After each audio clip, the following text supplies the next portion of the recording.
Ռուս բարձրաստիճան պաշտոնյաների Հայաստանին ուղղված սպառնալիքներից հետո միայն Հայաստանի կառավարությունը վարչապետ Նիկոլ Փաշինյանի գլխավորությամբ խորհրդակցություն է անցկացրել ու քննարկել ցորենի տեղական արտադրության ծավալները մեծացնելու հնարավորությունները։ Թե ինչու 8 տարիների ընթացքում իշխանություններին չի հաջողվել բարձրացնել ցորենի ինքնաբավության մակարդակը, գործադիրի տարածած հաղորդագրությունից պարզ չէ։ Միայն հայտնի է, որ մինչ այս պահը կառավարությունն անգամ չի էլ քարտեզագրել ցորենի համար հարմար ու չմշակվող հողատարածքները։ Միայն այս շաբաթ կայացած հանդիպմանն է վարչապետ Նիկոլ Փաշինյանն այդպիսի հանձնարարական ներկայացրել։ Հայաստանը մեծապես կախված է ռուսական ցորենի մատակարարումներից։ Դեպի Եվրամիության ձգտող իշխանություններին չի հաջողվել ոչ միայն այդ կախվածությունը նվազեցնել, այլ ընդհակառակը տեղական արտադրության ծավալները նախորդ տարիներին նվազել են։ Հայաստանի նկատմամբ տնտեսական սահմանափակումներ կիրառող Մոսկվայից անցած ամիսներին նաև ռուսական ցորենից Հայաստանի կախվածության հանգամանքն են մատնանշում, թեև մինչ այս պահը դեպի Հայաստան մատակարարումները չեն սահմանափակել։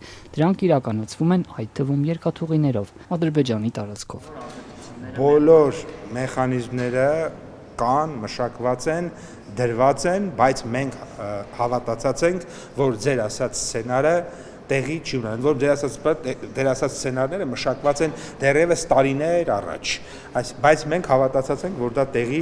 ունենալ չի կարող։ Էկոնոմիկայի նախարար Գևորգ Պապոյանը նախընտրական քարոզարշավի ընթացքում Ռուսաստանից հնչող սուր հայտարարությունների եւ տնտեսական սահմանափակումների կիրառման այս շրջանում վստահեցնում էր, Հայաստանի պարենային անվտանգությունը կարող են պաշտպանել, եթե Ռուսաստանը կտրուկ քայլերի գնա։ Հայաստանի Հանրապետությունը ունի անհրաժեշտ պաշարներ, Հայաստանի Հանրապետությունը ունի դիվերսիֆիկացված մատակարարման աղբյուրներ, Հայաստանի Հանրապետությունը ստանում է եւ կստանա կայուն ցորեն եւ այդ մասով մեր քաղաքացիները որևէ մտահոգություն ունենալ չեն կարող, ամեն ինչ կառավարելի։ Նույնիսկ այդ հայ-ռուսական հարաբերությունների սրման շրջանում տնտեսական զարգացման հիմնական գերատեսչության ղեկավարը պարենային անվտանգության մասին հարցին ի պատասխան խոսում էր մատակարարման աղբյուրների բազմազանեցումից եւ փաստորեն միայն հիմա, երբ արդեն Հայաստանի տնտեսությունն ուղղակիորեն տուժում է, գործադիրի ղեկավարը հանձնարարել է ներդրումային նախագիծ պատրաստել։ Պաշտոնական վիճակագրությունը մտահոգիչ է, միայն անցած տարի Հայաստանն ավելի քան 332,000 տոննա ցորեն է ներկրել,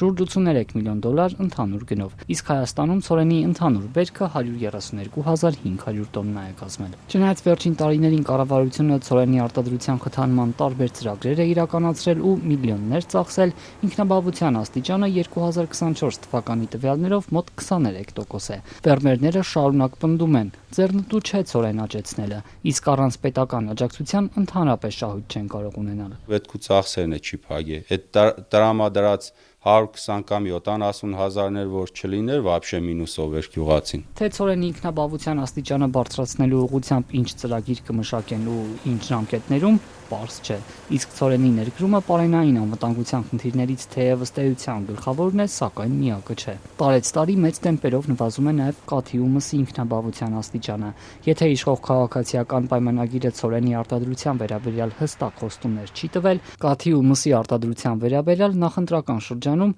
չափելի ցուցանիշների մասին է հայտարարել։ Խոստանում են 5 տարվա ընթացքում կաթի ինքնաբավության աստիճանը ներկայիս 78.6%-ից 88.7-ի հասցնել, տավարի մսի արտադրությունն էլ հասցնել ներքին պահանջարկի 93.5%-ին, ներկայիս 88%-ից։